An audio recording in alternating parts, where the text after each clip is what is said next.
Welcome to the last breakfast. Please enjoy the video. You start by eliminating variables. Make sure the cable is HDMI 2, 0 or 2, 1 and plug the source directly into the display. Set both devices to the same native resolution and refresh rate because mismatches cause buffers and resync delays. Turn off extras like AV receivers or splitters for this initial test so you get a clean signal path.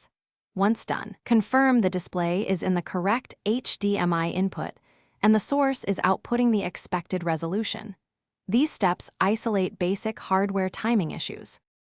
Now you address processing latency.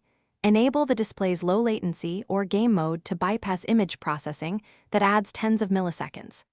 Make sure motion smoothing, dynamic contrast, and noise reduction are disabled since those introduce frame buffering.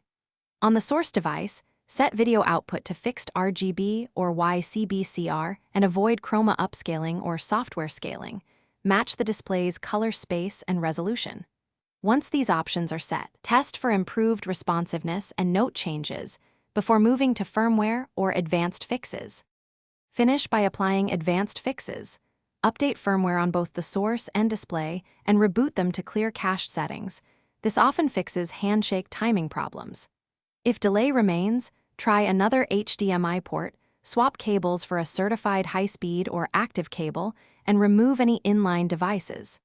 If you still see latency, test with a different TV or source to isolate the faulty unit. One key troubleshooting tip: measure delay changes as you flip each option so you can reverse a change that didn't help. Thanks for watching. If this was helpful, leave a like and consider subscribing. See you next time.